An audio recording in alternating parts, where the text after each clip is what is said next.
Stephen M. Henry, a Ronald Reagan conservative Republican, has long had the motto, people over politics. Stephen's thoughts on politics are that elected officials are servants of the people, and therefore their purpose is to serve the citizen.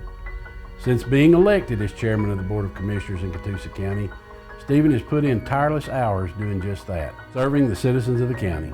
Stephen is now looking for the opportunity to serve the citizens of the 53rd District of Georgia. Well, Stephen Henry, since I've met him, he's been my go-to guy. He's the guy that cares about our county. And when we're doing the St. Jude Rodeo, he's been there now with me for 25 years. He's the guy that's there every morning with me. He's the guy there when we turn the lights out. He stays there, he brings his crew in. He's there, like days before it even starts. And then the work that we put into it for getting everything ready, you can see it in Stephen, how he cares about the kids and everything. Because he's there. He's the one that, when the St. Jude kids come down, he's the one that's out there with them, taking them around the arena and everything, and just helping me see that these kids are really taken care of when they're there.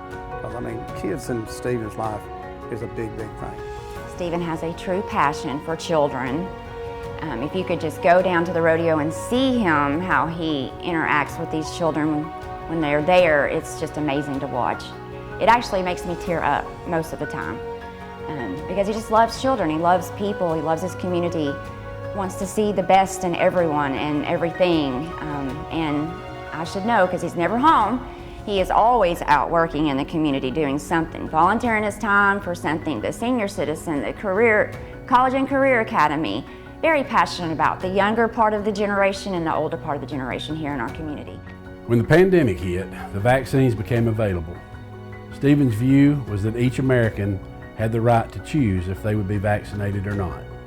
For those who chose to be vaccinated, Stephen jumped into action to make sure that supplies of vaccines would be available and to simplify the ease and convenience of receiving a vaccine. Stephen established a process based on a simple assembly line to make receiving the shots quick and easy.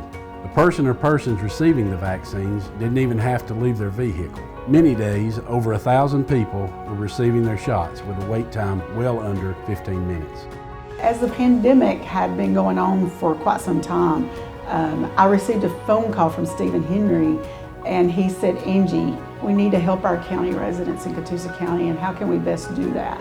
And around that same time, the vaccine had been approved for emergency use authorization. What many people don't know is that this vaccine required a freezer that would go as low as -60. You couldn't even get your hands on a freezer because all hospitals had bought them, and you couldn't get your hands on one. And if you didn't have a freezer, you could not get the vaccine because the federal and state level would allocate the vaccine to you. Stephen Henry actually searched the nation for this freezer, this special freezer, and actually went and picked it up in his own private vehicle for Catoosa County residents. And I will never forget that. And so here we had this big below zero freezer that had to run at -60 to store this vaccine. So we started Catoosa County Vaccination Station. And Stephen Henry never missed a single day at Vaccination Station. We would vaccinate 2,000 to 3,000 people a day. And people started hearing about how successful our vaccination station was. And this being a federal resource, everybody could come, so from all counties, and we literally had people come from South Carolina, from Florida, from up north. People were hearing that we had the vaccine and had such a successful clinic and testing and vaccine site that they would come from all over the country to this vaccination station. We worked collaboratively with the state of Georgia, and they actually came because they heard such great reviews and such the great work that we were doing and that Stephen was leading. And they actually came to visit our vaccination station and were so impressed with the layout and how we had traffic coming through. I think about those days where we were given the vaccine and just thinking about Stephen Henry running around and making sure that we were collecting information that we needed to. And then he would run and he'd be out there, assisting with vaccines, or he'd be back in the back with the pharmacist that we had to have on site, helping in any way he could to make sure that we had enough syringes and that we had enough needles and that we had all the supplies that we needed to successfully vaccinate Catoosa County residents. And I will be forever grateful to his leadership within our county, because it made all the difference. I also will never forget when we would make sure that we went into people's houses, elderly people who were homebound and could not get out and didn't have a way to get to our vaccination station. One example of this is Miss Hickson, who lived in Walker County in the Flintstone area. She was homebound and couldn't get out, and her family couldn't get her to the vaccination station. So Stephen Henry called me and said, "Angie, can we go and vaccinate a Walker County resident? She can't get out of her house. She's at high risk, and we need to get her vaccinated." So we loaded supplies up, and we went and vaccinated Miss Hickson. Stephen Henry and Angie came out here to give me my shot because I couldn't get one out of Walker County. I appreciate it, because I tell you, I couldn't get it from anybody, and I needed it. And I appreciate coming out here and giving it to me, because I couldn't get anybody else. In early 2021, thanks to the work of President Donald Trump, Evelyn Snyder received a phone call that her brother's remains had been returned to the States and identified.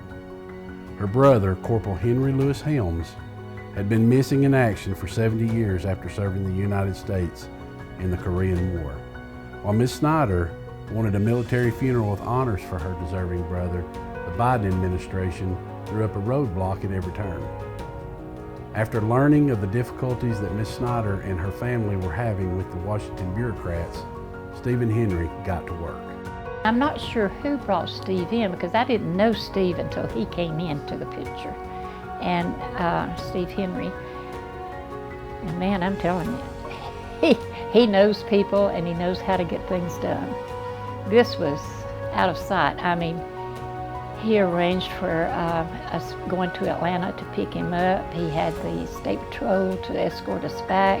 When we got to the Ringo city limits, the police escorted us. I mean, it was such a sight. And then he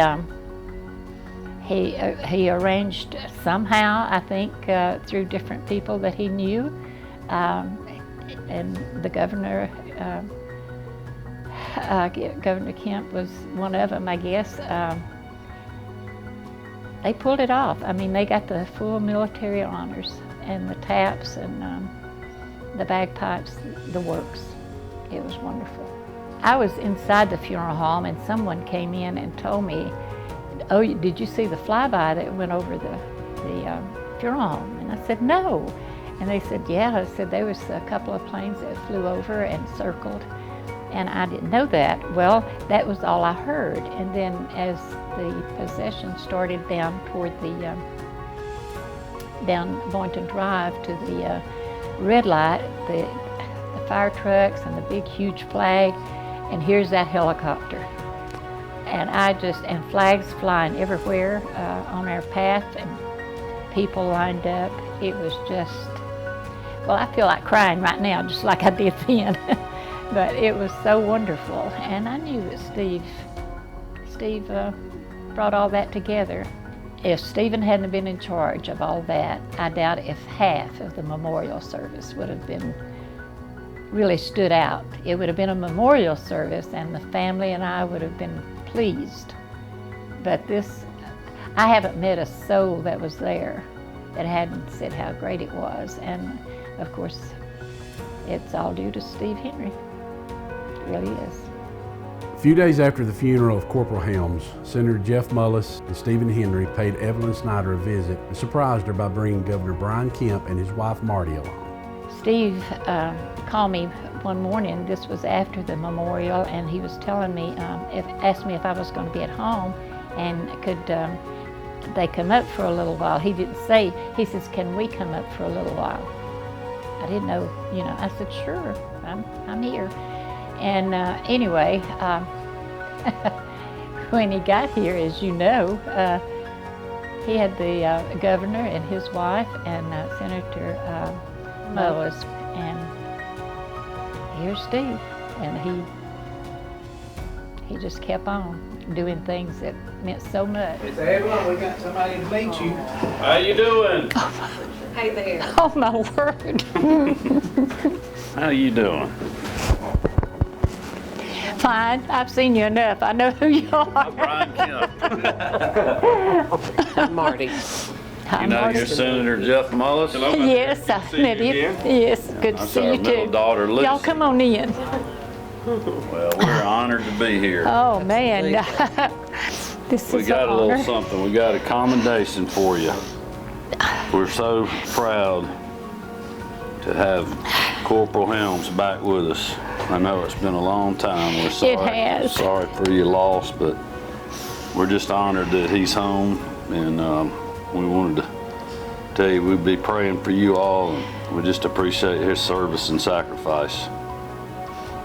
Thank you so much. Yes, ma'am. Everybody's been so wonderful. I know, it's an amazing story. And I mean, really, this man here is unreal. he's a good one. Yes. Couldn't You do it take without that. people I'm gonna like the give you governor that. and Senator Mullis. Thank you.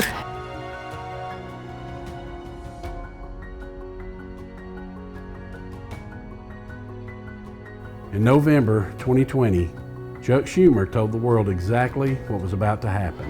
Now we take Georgia, and then we change America. And boy did they. The Keystone Pipeline was instantly shut down. War was waged on fossil fuels, helping to drive domestic production down and gasoline prices through the roof. The United States, which was energy independent under the Trump administration, was suddenly relying on Russia for their oil. The Russian Nord Stream 2 pipeline to Germany was green-lighted by the Biden administration, making Europe also dependent on Russian oil. The worst border crisis in U.S. history was unleashed. $1.9 trillion in social spending, which was disguised as COVID relief, helped unleash inflation and extreme labor shortages. The FBI was weaponized to intimidate parents who show up at school board meetings. Operation Legend, which was established by the Trump administration, was canceled, causing a record crime wave in U.S. cities. The United States withdrew from Afghanistan in a manner that may have been the most shameful foreign policy calamity ever. And now, because of continual weakness demonstrated overseas, Russia invaded Ukraine, targeting and slaughtering innocent civilians as we helplessly sat back and watch. Make no mistake, if Stacey Abrams becomes governor, she will try to force the radical left's agenda upon the hardworking citizens of Georgia. Stephen Henry will fight to keep the governorship and all the state elected offices in Republican hands and win back the U.S. Senate seats. Stephen Henry has a vision which is the same as President Donald Trump's, of putting America and Americans first in all he does. Stephen will stand firm in his support of the Second Amendment and the rights of gun owners of the 53rd District. Stephen is pro-life, and he believes, as Reagan did, that we cannot diminish the value of one category of human life, the unborn, without diminishing the value of all human life. Stephen backs the blue and believes strongly in support for law officers and law enforcement. Stephen has always fought for lower taxes, as is supported by Catoosa County having the 5th lowest millage rate in Georgia out of 159 counties. Stephen Henry will work hard to bring quality jobs to our district so that our sons and daughters will not have to relocate to find employment. Stephen honors all those who have served defending our great nation. Stephen has always supported our seniors, those on fixed incomes who sadly are experiencing hardships in this struggling Biden economy. And Stephen will fight to defend parental rights in the education of our youth. And early voting from May 2nd to May 20th, or on Election Day, May 24th, vote for Stephen M. Henry for State Senate.